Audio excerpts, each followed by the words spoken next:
Welcome you all students. In this video lecture, let me move to the next topic, equilibrium of rigid bodies in three dimension. In the first unit, we had forces in space, the same likewise the three-dimension forces. But there we deal with the force called non-coplanar concurrent forces. Okay, there it's a non-coplanar concurrent forces. But here we just going to have a force called non-coplanar non-concurrent forces.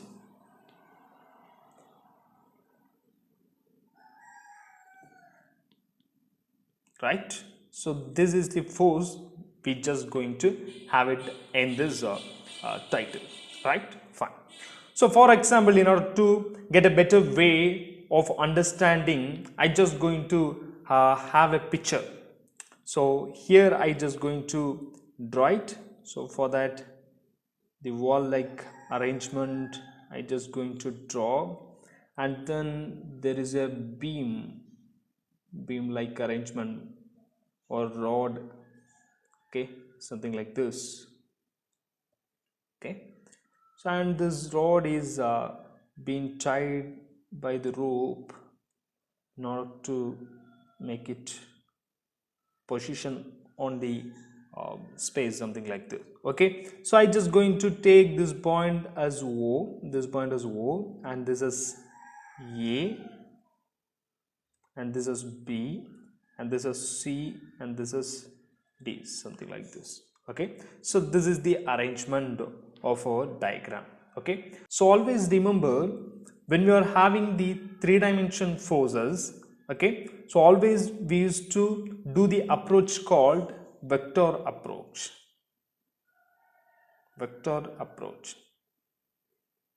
So here as well we are going to do the same thing. So let us know how we going to just form the force vectors and resultant force, something like that. Okay, it is a familiar one.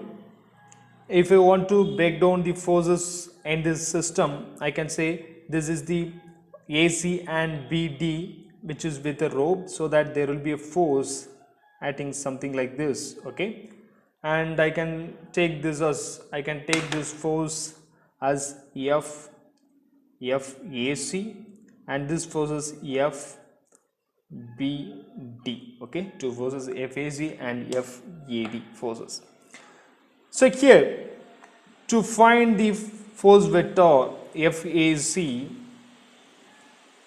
we know it is nothing but force vector can be calculated by the magnitude of the force vector, the same AC, into unit vector AC, product of unit vector.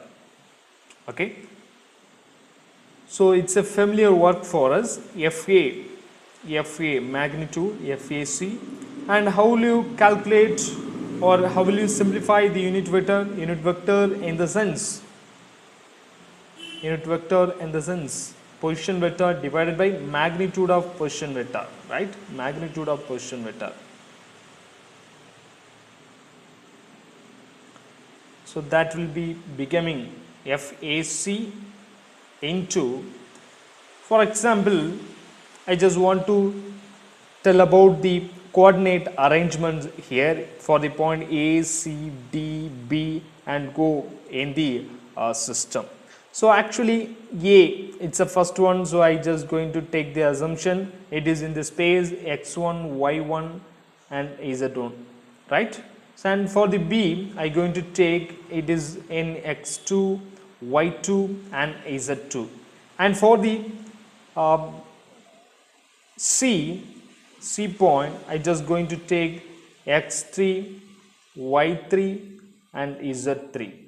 Okay, and for the D, I just going to take it is in the space x4, y4 and z4, just something like this. Okay, so this is just assumption, this is the position in the system, so that this position vector can be elaborated just like this. Here it is AC, so what we can do is The position vector can be identified by subtracting the A from C. So C minus A. So here the C is x3, y3, z3. So x3 minus x1,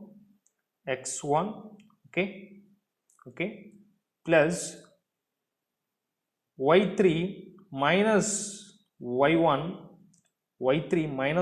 and z3 minus z1 plus z3 minus z1. This is the start point, this is the end point. So from the end we need to subtract the starting point. Okay, x3 minus x1, y3 minus y1, z3 minus z1 divided by magnitude of position vector. For that, root of the same x3 minus x1 plus y3 minus y1 plus z3 minus z1. Okay, so here we will be having I vector, j vector, and ijk. For the z, it is k vector. So at last we will get the answer force vector AC, which is equal to, for example, A1 I vector in terms of ijk, B1 j vector plus C1 k vector. Okay, so this is all we will get it. So here comes again one more force is there, FBD. For that also we need to find the unit vector. Okay, so if we find it FBD into its unit vector, so lambda BD we get. Okay, so here when you do the same thing, our answer will be approximately, if I take A2 I vector plus B2 j vector plus C2 k vector. We need to follow the same procedure. Okay, so we will get something like this, the arrangements of the force FBD. Then here the force acting on the system is non-coplanar non-concurrent force. It's not concurrent force, it's a non-concurrent force. So the wall and this beam or wall and this rod will experience the rotation. Okay, because of the force acting on this system, it experiences the rotation, so there will be a moment couple. Okay, so that needs to be fine. So here for example I just going to take moment about O. So about O I just going to take. So we know in the 2D forces we have analyzed, when you are coming across the moment, we used to just use the formula, that means product of force into its perpendicular distance, right? Product of moment is equal to product of force into its perpendicular distance, right? The similar manner here we are going to generate the formula, but it's in 3D, moment about O. So here first I just going to take the perpendicular distance. So here we have two forces, FAC and FBD. These are the two forces, just it is acting. So here first, for this perpendicular distance, how we have to take is, from the origin we have to take a line to the line of action of the force, so that its line will be something like this. If we take the line to the line of action of that force from the origin, okay, so we will get the perpendicular distance as OA. So here we have to find ROA cross. It's a cross product, not multiplication. It's a cross product of FAC. For FAC force, this is the perpendicular distance. Okay, plus, and next force is FBD. For that, take a line from the origin to the its line of action. That time we get OB. So our OB is a perpendicular distance cross FBD,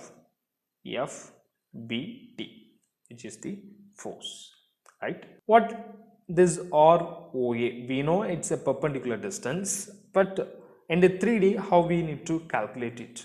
So RO, in the sense, first we need to identify the position of ROA. Okay, so here this is the origin and this is the A. So for origin, always keep remember, definitely it will be 0, 0, 0. Origin, it's a origin. There is no X, there is no AZ, and there is no Y. So 0, 0, 0 will be.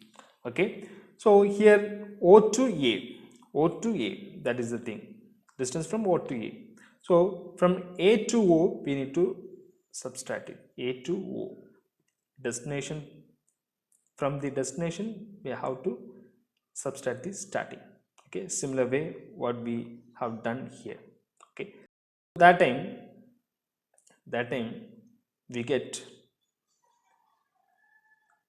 0. A distance or coordinate is x1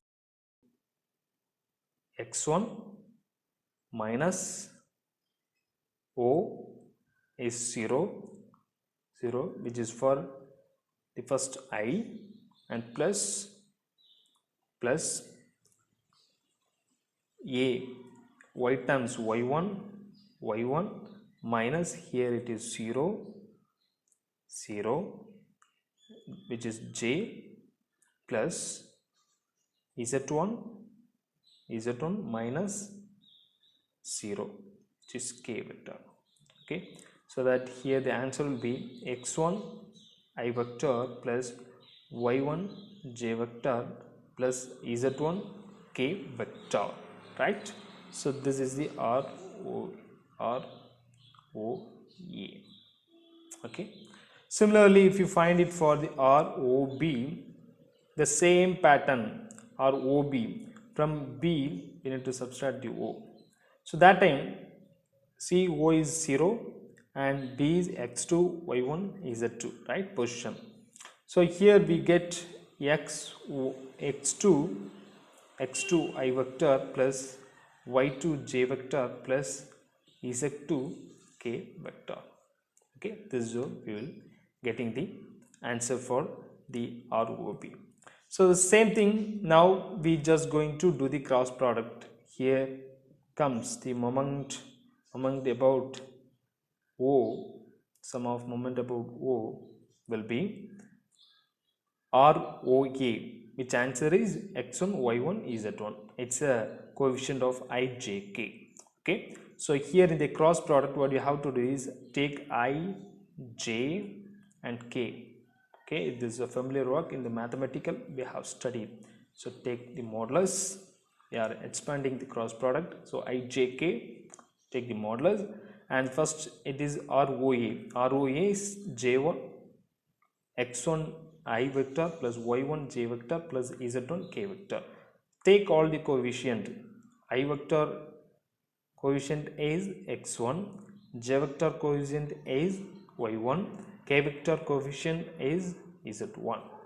Okay, similarly here force AC, cross force AC. AC coefficient of I, j, k is A1, B1, C1. A1, B1, C1. Okay, the same plus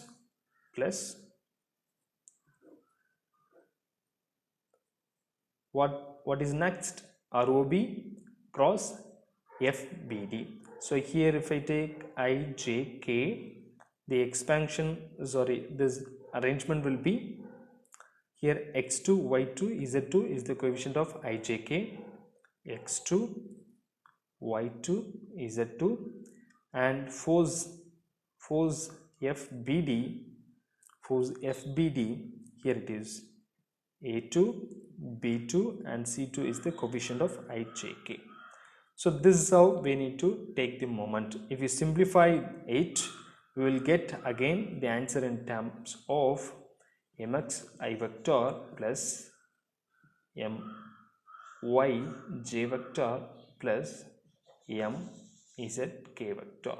Okay, this will be the answer for it, right?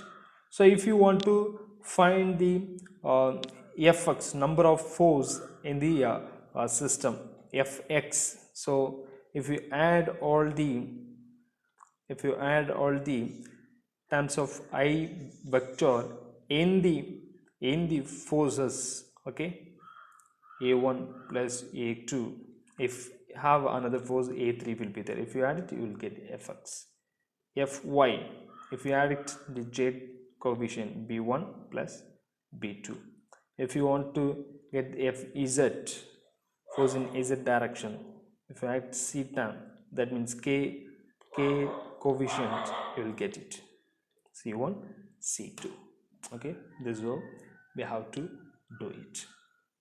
But in some cases we'll be having some unknown forces. Okay, unknown forces, they may be giving the magnitude of this FAC and FBD, and but there will be a unknown force like what I can say here, if I add a load something like this, load P, which is acting downward direction, something like this. So we need to find the unknown forces. At that time, what we have to do is keep remember, always when you are coming across the unknown forces, definitely we need to analyze the problem in order to identify the unknown forces or reaction by using the equilibrium condition. Okay, so we just going to apply the equilibrium condition in order to identify the unknown forces. Okay, right. So here equilibrium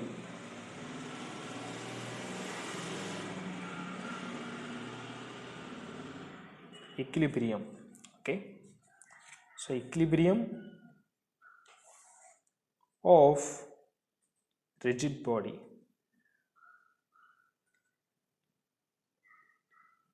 in 3D, in 3 dimension, right?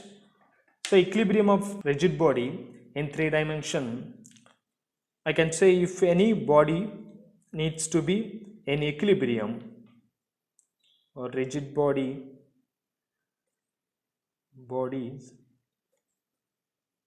to be rigid body is said to be in equilibrium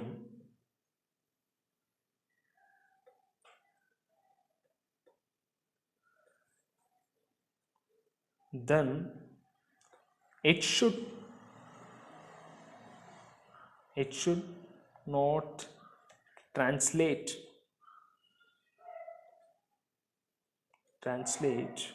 or rotate. Okay, then we can call it as the body is being in equilibrium.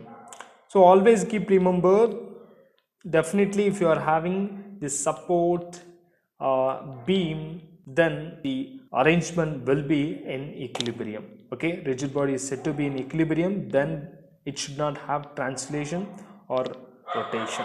Okay, that means I can say sum of resultant force is equal to 0 and the sum of moment which is equal to 0. Since it is 3D, I can also elaborate the condition. Okay, the condition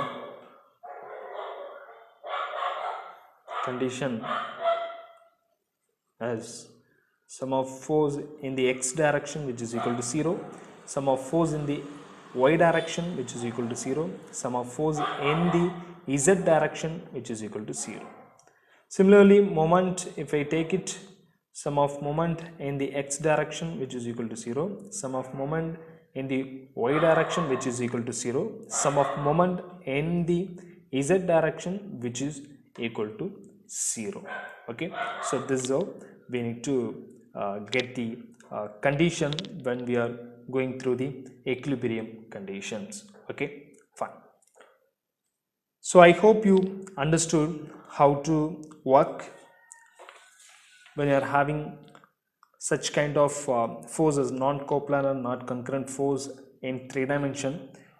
So at that time we need to take H forces, force vector. Okay, so for that we have a formula, magnitude of force vector into unit vector. So we need to find H forces separately, so that we will get in terms of ijk. Okay, so if you want to take the answer for fx, fy, fz, then we can add all the I coefficient. If you want to take the fy, then we can add all the j coefficient. If you want to take z, fz forces, then we can add all the c coefficient. Okay, here when you are having the non-concurrent forces, there will be a rotation.